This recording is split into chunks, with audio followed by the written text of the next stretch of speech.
Mula sa dagat hanggang sa kalsada, sa paglipad ng kalapati tayo'y magkasama. Simple lang ang buhay, totoong kami.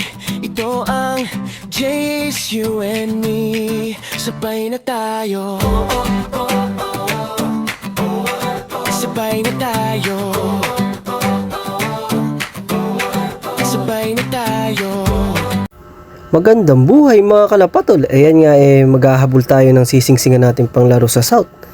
May ano na tayo, papisa 7 days na ata yun, 6 days. Hindi ko na rin nabilang Kaya sisingsingan na natin, kasama natin yung yung batang pansier. Siya raw magsisingsing, tuturuan na natin. Ayan, kukunin ko na nga diyan. Yan nga yung yung kak na yan yan. Reiso X Madla.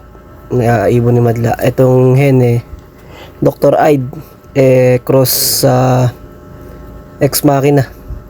Ayan nga, dala pa nung batang pansier yung yung dalawang sisingsingan. Baha pa nga. Ayan nga, riyan nga tuturuan ko na magsingsing. Ayan. Una ikakabit i-double band natin yung yung isa i-double band natin kasi yan yata yung kak. Kaya ayan, tuturuan ko na magkabit yung batang pansier. Ito kinakabit na nga namin isa medyo masikip na nga. Medyo nahihirapan na rin ako. Kasya pa naman dapat lalagyan ko na ng mantika. Ayan Pero kasya pa, 7 days pa lang siguro. Ayan. Hindi ko rin kasi nabilang kung ilang araw na mga inakay na yan. Ayan, siya na raw magkakabit ng isa. Yung isa na yun, yung hawak niya, ang singsing club. South. South. Yun, South nga yun.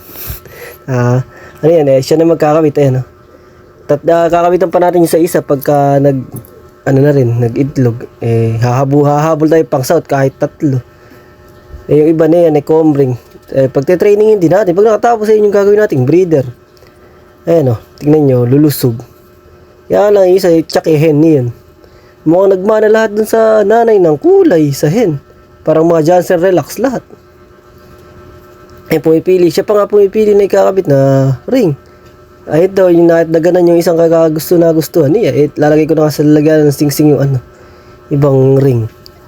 Ayan tingnan nyo lang. Tindi. Siya na magkakabit na yun sa mga dun sa hen. Kasi madali-dali. Kasi medyo maliit pa. Ayan, tingnan nyo. Ayan, siya nagkakabitan niya. Ayan. Sabi ko nga ayos yung pa. Para may kabit niya ng ayos.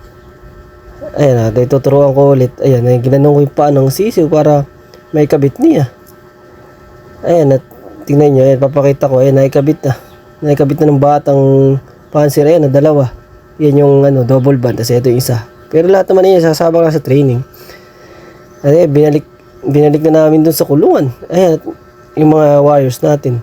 Mga 4 out pa din, hindi yan. PM nyo lang ako. Ayan, pinakain ko na rin para magsilusog yung mga giging anak. Tingnan nyo laang. Lalakas kumain.